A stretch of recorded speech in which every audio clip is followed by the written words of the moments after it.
मर्यादाओं में आने की बातें पढ़ रहे हैं। मर्यादा पुरुषोत्तम। और मुझे लगता है कि आज सुबह अमृत वेले के सभी के अपने अपने बहुत अच्छे अनुभव हैं। जब हम कोई बात सुन लेते हैं, जैसे कल ही हम बात कर रहे थे कि पहला स्टेप ही बाबा ने हमारे लिए रखा कि अमृत वेले में सभी को उठना है, बाबा से मिलना है। तो अमृत वेले में मुझे लगता है कि उनके और हमारे सभी के अनुभव जो है बाबा संग बहुत बहुत अच्छे रहे होंगे। आज का पॉइंट देखते हैं कि आज बाबा ने हमारे लिए क्या बोला है। हम बात कर रहे हैं मर्यादाओं में आने की और मर्यादा पुरुषोत्तम बनने की। मर्यादा पुरुषोत्तम का अर्थ ही है कि हमारी स्थिति जो है हम ऐसी बनाएं इस समय संगम पर मर्यादाओं में आकर, क्योंकि आने वाला जो युग है वो डिसिप्लिन का युग है, मर्यादाओं का, सत्युग त्रेता युग। बाबा कहते हैं कि बाबा के कर्तव्यों की स्मृति सदा रखो। बाबा के कर्तव्यों की स्मृति रखो कि बाबा के साथ मैं भी अधर्म विनाश और सत्य धर्म की स्थापना के कर्तव्य अर्थ निमित्त हूँ। जो अधर्म के विनाश अर्थ निमित्त है, वह स्वयं फिर अधर्म का कार्य व दैवीय मर्यादाओं को तोड़ने का कार्य कर्तव्य कर ही नहीं सकता। मैं मास्टर मर्यादा पुरुषोत्तम हूँ, तो मर्यादाओं को तोड़ नहीं सकता। ऐसी स्मृति रखने से समान और संपूर्ण स्थिति हो जाएगी। बाबा कितनी सुंदर बात कर रहे हैं। सबसे पहला पॉइंट बाबा कहते हैं कि बाबा के कर्तव्यों को सदा स्मृति में रखो। तो बाबा का कर्तव्य क्या है? इस समय अधर्म का विनाश करके धर्म की स्थापना करना। तो बाबा कहते हैं जब ये स्थापनाओं का कार्य बाबा का है, तो उनके बच्चों का कार्य क्या हुआ? वही तो हुआ ना। तो कहते हैं अधर्म का विनाश करना और अपने कर्तव्यों की स्मृति बनाए रखना, ये सबसे बड़ा कर्तव्य है। और अधर्म का विनाश करना अर्थात अपनी नीति से, नियम से सभी बातों को फॉलो करते चले जाना।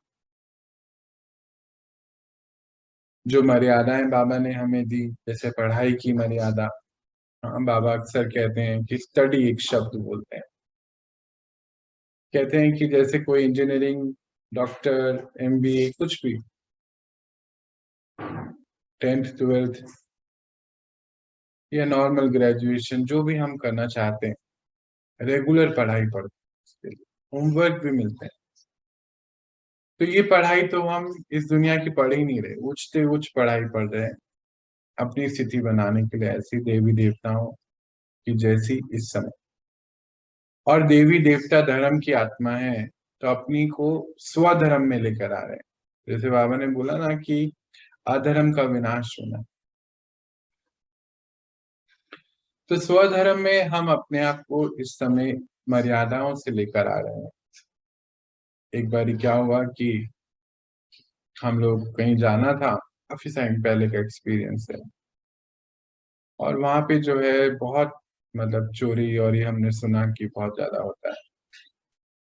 तो बाबा ने बोला कि बच्चे, बहुत वहां पे ऐसी चीजें सुनने में आ रही थी कि दिक्कतें बहुत हैं, मर्डर बहुत होते हैं चोरियों के चक्कर में, और ये सब कुछ 20 दिन के करीब हमें वहां रहना। तो बाबा ने बोला कि बच्चे, आप तो शांति धर्म की स्थापना के निमित्त हैं। जो शांत रहते हैं, जो शांति में रहते हैं, उनके आसपास की ऊर्जा चेंज हो जाती है, प्रकृति भी शांत हो जाती है, उथल पुथल नहीं करती। और प्रकृति भी शांत है, तो जो मनुष्य आत्माएं अगर साथ में पास में आएगी भी उस विचार से, वो भी परिवर्तन की ओर जाएगी। और ये प्रैक्टिकली हमने वहां देखा कि इतने चेंजेस वहां पर आए। हम लोगों को 20 दिन रुकना था, महीना रुकना पड़ा वहां पर चेंज बहुत आ गई चीज। तो कहने का अर्थ ही है कि अगर हम शांत अपने धर्म की स्थापना के निमित्त हैं, स्वधर्म के, और हम सबका सबसे बड़ा धर्म शांति का है, और सबसे बड़ा धर्म पवित्रता का है, प्रेम का है, तो सारी चीजें ही चेंज हो जाती। और मैं अब देखता हूँ उस अनुभव को इतने साल बाद, आज बाबा हमें ऐसी जगह लेकर आए जहाँ कोई चिंता ही नहीं किसी चीज। और तो और बताऊं आपको, घरों के गेट भी खुले रहते हैं, राम राज्य है यहाँ। सामान घर के बाहर पड़ा है, और कहाँ पहले जहाँ रहते थे एक ताला दो ताला, अभी ताले हमारे घर में कहाँ है मालूम नहीं, चेंज हो गए। कैसे वो समय से इस समय तक आने में करीबन 4 साल का समय लगा होगा, पर कैसे वो धर्म की स्थापना होते होते कहाँ से कहाँ हम पहुंचे कि सब चीजें सेटल होती चले। ये अंदर की प्रकृति से बाहर की प्रकृति चेंज, ट्रैवल जरूर करना पड़ा, पर चेंज हो गया। तो बाबा यही हमें सिखाते। अब जैसे स्टडीज की बात हो रही थी, कि अगर हम रेगुलर रीति, जैसे सुबह उठते हैं, मर्यादाओं की बात होती है, सुबह उठे, हमने सबसे पहले अमृत वेले, फिर उसके बाद पढ़ाई, बाबा का बहुत ध्यान रहता है, अटेंशन खिंचाते हैं कि बच्चे पढ़ाए। कई बार मैं देखता हूँ कि ऐसे जो कॉपी हम बनाते हैं, उस कॉपी के भी बड़े बुरे हाल होते हैं। एक बारी तो एक बहन से मैं मिला, उसकी कॉपी मैंने देखी तो हल्दी के दाग लगे। कईयों की कॉपी इतनी सुंदर होती है कि उसको देखने का भी इच्छा नहीं होती है, उसको मोड़ तोड़ के पता नहीं उसके अलग अलग हाल कर देते।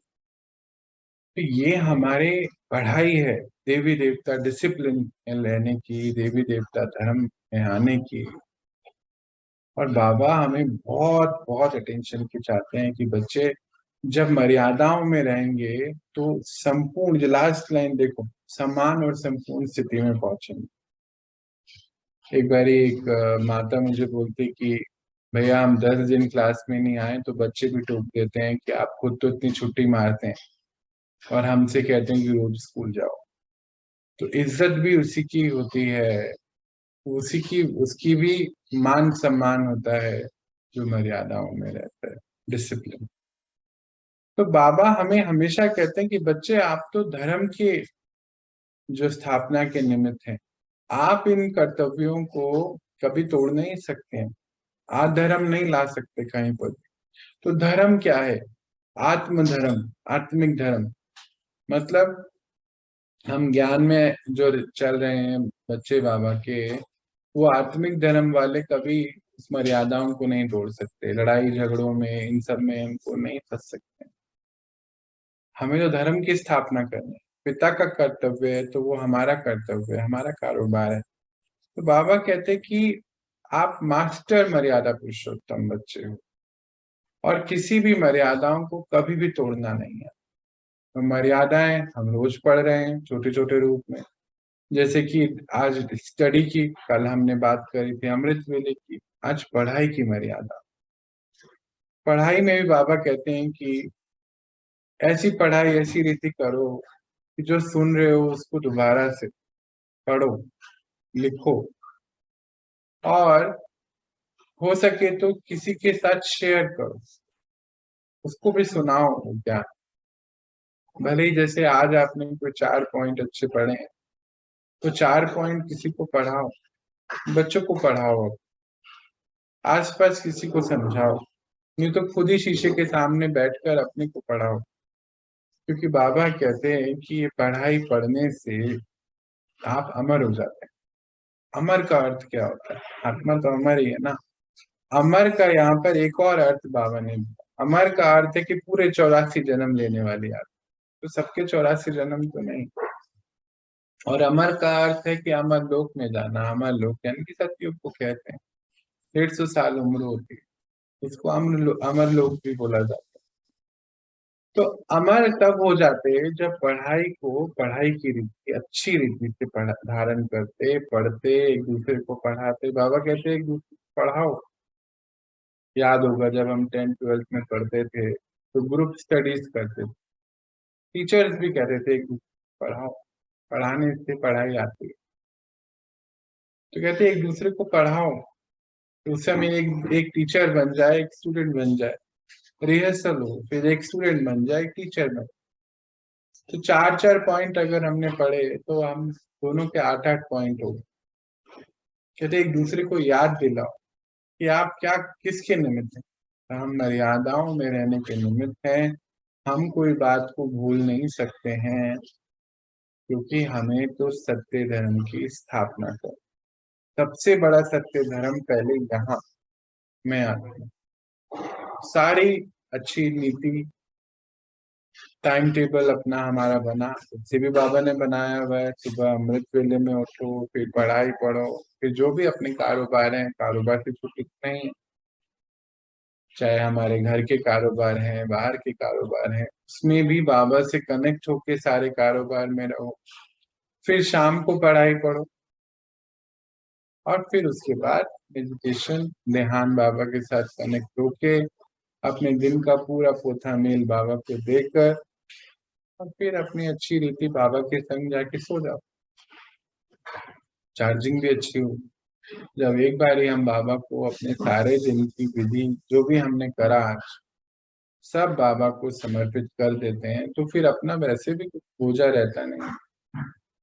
बाबा कहते हैं जो भी हुआ है, चाहे झूठ सच हुआ, चाहे गलत हुआ, झूठ बोला, गलत किया, कुछ भी सच्ची से सब आके बाबा को बता दो। तो हम ये बोले कि नहीं भगवान है, सब पता है, नहीं पता है, वो बात अलग है, पर हम उनको बताएं तो वो बात मतलब हम अपने आप को उस समय स्वीकार करा रहे हैं कि हाँ हमसे ये हुआ है, और फिर आगे से मैं ये नहीं, मुझे करना नहीं। तो जैसे जब हम बाबा को ये सारी बातें समर्पित करते हैं, इजी हो जाते हैं, और इजी होके सोते हैं, लाइट होके सोते हैं, तो नींद बहुत अच्छी आती है। दिन में जो भी कारोबार हुआ है, पढ़ाई के बाद कुछ देर बैठना है बाबा संग, तो बता देना है बाबा ये आज मैंने किया। तो फिर होता क्या है, बाबा की टचिंग उस समय आती है कि ये जो कार्य आपने छोटा 10-15 मिनट आधे घंटे का, ये जो है व्यर्थ कार्य है, ये व्यर्थ नहीं करना है। तो नेक्स्ट टाइम हमें अटेंशन रहती है। जैसे कल ही की बात थी कि हमें अमृत वेला सबसे पहले मिलन बनाना है, तो अटेंशन रही होगी आज सब कि सभी जो है अमृत वेला में बैठे बाबा के साथ। अपने आप आत्मा इतनी महान, हम सब आत्माएं हैं कि बुद्धि अपने आप जगा देती, कारण कोई भी बन सकता है, अपने आप जागते हैं, जरूरत नहीं है किसी भी इंस्ट्रूमेंट की। हम खुद इंस्ट्रूमेंट है, तो इंस्ट्रूमेंट की जरूरत कहाँ से होने लगी ना। बाबा कहते हैं आप सबके इंस्ट्रूमेंट हो बाबा के। जब शरीर भी समर्पित कर दिया तो बाबा उसको यूज करेगा अनेकों की सेवाओं के लिए। तो मर्यादाओं का अर्थ यही है कि धर्म की स्थापना करनी है। स्वधर्म की स्थापना सबसे पहले है, सत्य धर्म की।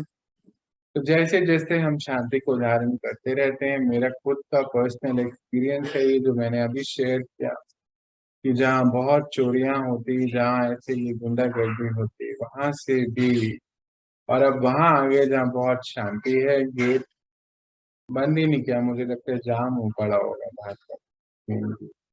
यहाँ आने के बाद हम बंद नहीं, और हमारा नहीं सभी के खुले हैं।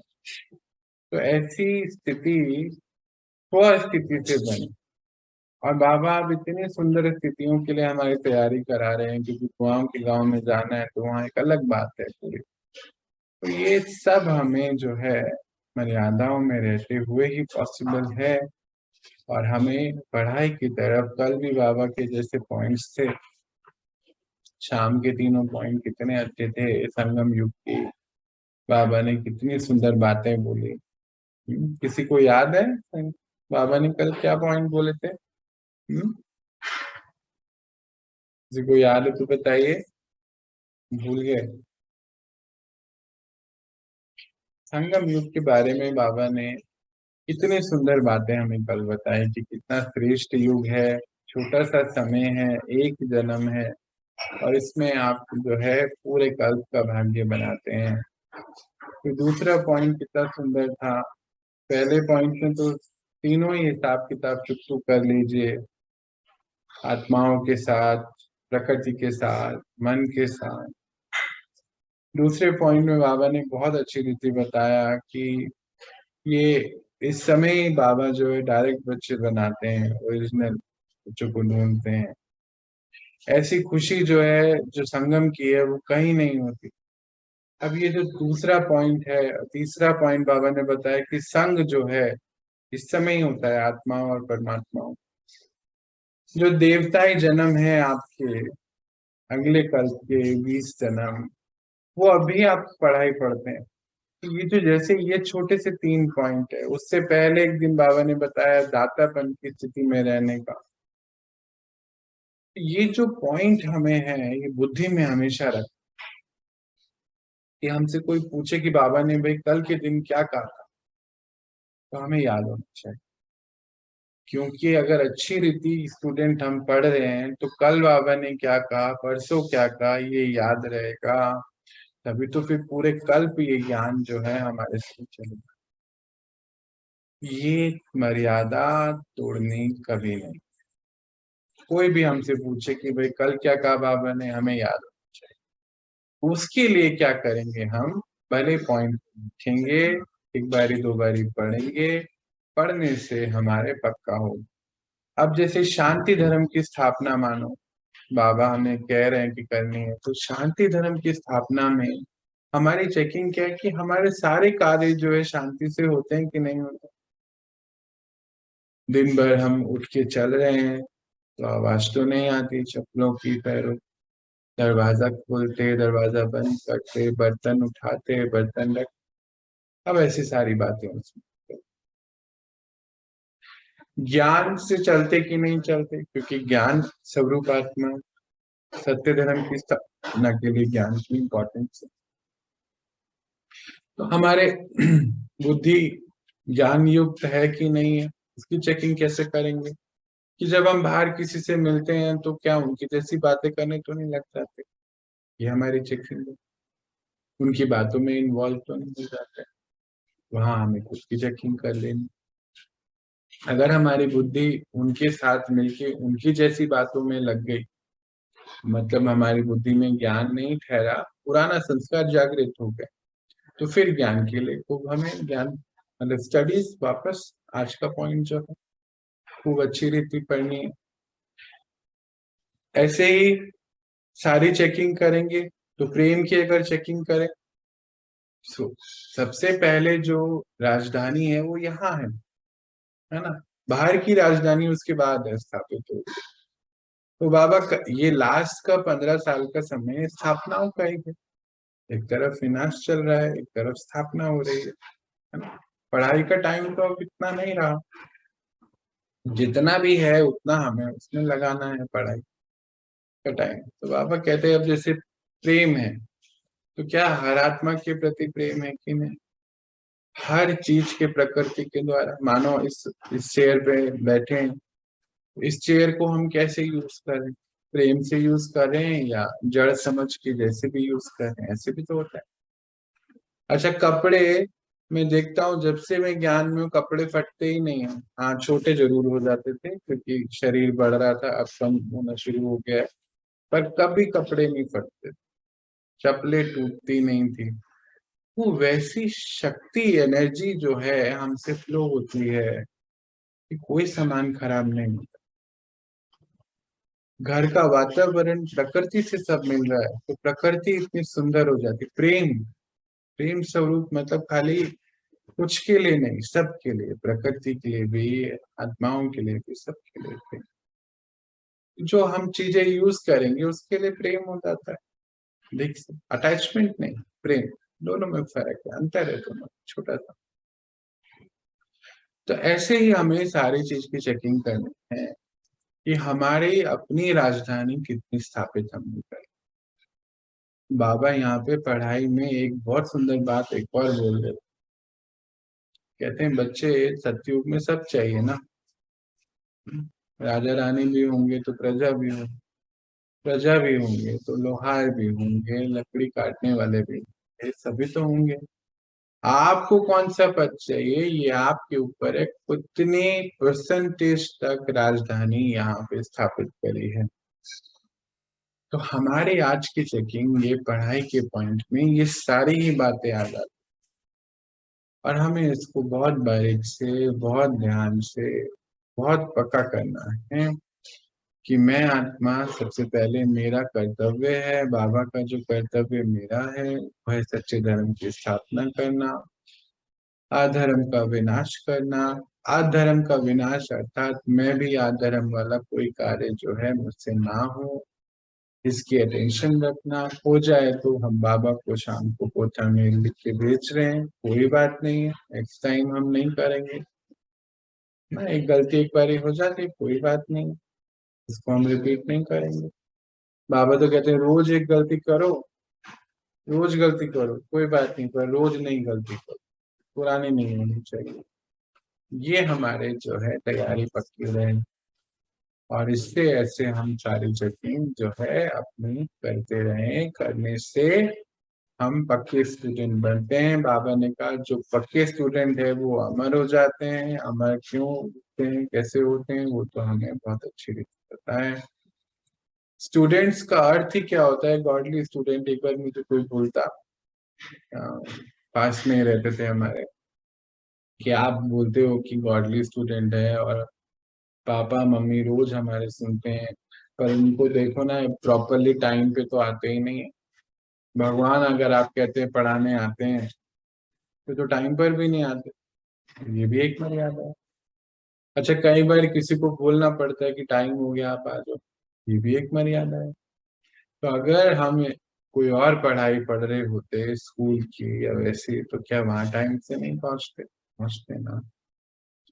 तो अपनी बुद्धि को हमें इस जगह पे ऐसे सेट करना है कि सारे हम ईश्वर के बच्चे हैं, ईश्वर के स्टूडेंट हैं। ईश्वर विश्व की सबसे बड़ी शक्ति हमें स्वयं पढ़ाने आई है इस समय। हम लेट हो कैसे सकते हैं?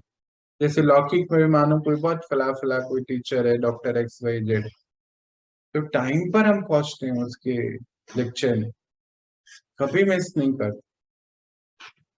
तो यहाँ तो उन सारे डॉक्टरों का भी डॉक्टर, विश्व की सबसे बड़ी शक्ति इस समय संगम पर पढ़ाने आई हुई है। तो हमें पढ़ाई जो है इस रीति से करनी है, और ये अब हमें लेट नहीं आना है, क्योंकि लेट आना धर्म है। धर्म क्या है? लेट टाइम पे पहुंचना। कोई हमें याद दिलावे याद धर्म है? हमारा धर्म है कि हमें कोई याद नहीं दिलाए, हम अटेंशन में।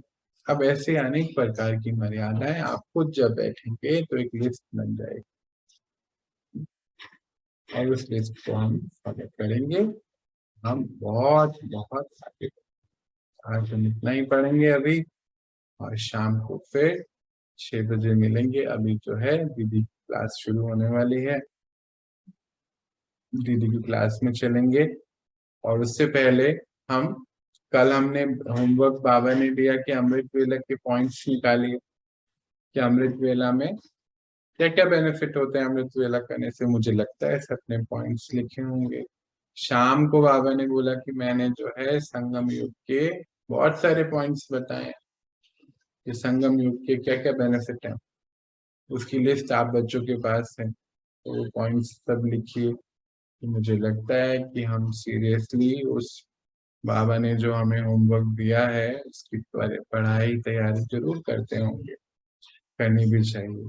और इसमें भी कहीं पर भी कोई ऐसी बात है जो लगता है नहीं समझ आती है, फिर जरूर पूछ सकते हैं, औरों को भी इनवाइट कर सकते हैं, क्योंकि परिवार को भी सेवा है ना आगे बढ़ानी। तो जरूर इस सेवा को भी करें, जिसको भी, हर आत्मा को इसकी जरूरत है ज्ञान की, जरूर जरूर पहुंचना चाहिए। समय वैसे भी थोड़ा सा है, और सब बस बिजी रहें इसमें, सारे काम भी करें और सभी मर्यादाओं को फॉलो करें, तभी हम जो है बाबा के सच्चे साथी हैं। और देखो विश्व में इस समय विश्व के नाटक मंच पर कितना उत्तम रोल है ये, कि हम भगवान के साथी हैं। तो अगर कल की बात शाम के अगर हम देखें, संगम युग की बात जो बाबा कह रहे थे कि संगम युग में जन्म लेना अपने आप में इतना बड़ा भाग्य है। तो अगर हम इस समय भगवान के साथ हैं तो अगले कल्प में इस समय किसके साथ होंगे? भगवान के साथ होंगे ना। ये हमारा भाग्य है। इसीलिए अगर हम रहते हुए भी पढ़ाई नहीं पढ़ेंगे तो रिजेक्ट हो जाएंगे ना। तो फिर अगली बार संगम पर हम बाबा के साथ नहीं होंगे। और मुझे लगता है शायद कोई भी आत्मा ऐसी नहीं होगी जो नहीं होना चाहती है। जो अनजान है देखो उनके लिए तो बाबा कहते हैं ना, जो सोया है उसको जगा सकते हैं, अभी जागे हुए को क्या जगाएंगे। हम्म? तो हम बाबा के साथ रहने वाले विश्व की सबसे बड़ी शक्ति के साथ इस समय का सबसे बड़ा रोल निभा रहे हैं। ये सबसे बड़ा भाग्य है और इस भाग्य को हमें ऐसे नहीं जाने देना है। इसलिए खूब मौज मस्ती में भी रहना है, उमंग उत्साह में रहना है। बाबा कहते हैं इतनी अच्छी रीति पढ़ाई पढ़ो कि आपको देखकर दूसरे को भी पढ़ने का मन करे। आपकी ये स्पेशलिटी होनी चाहिए। सबसे बड़ी बात, आज के जो मुख्य पॉइंट हमने सब डिस्कस कर लिए हैं और अब हम इसके लिए अपने अपने होमवर्क पे चलें, पढ़ाई पढ़ें और मिलते हैं शाम को 6 बजे। अभी हम दीदी की क्लास में चलते हैं। कल गलती हो गई थी मुझसे भी, मैंने एकदम से उसको बंद कर दिया और मंजू दीदी की क्लास थी तो चलो हम चलते हैं उनकी क्लास में। सुनते हैं मंजू दीदी बाबा के द्वारा, मंजू दीदी के द्वारा बाबा हमारे लिए क्या समझाने भेज रहे हैं। मिलते हैं। ओम शांति। सभी को ओम शांति। ओम शांति। ओम शांति भैया, सभी को ओम शांति।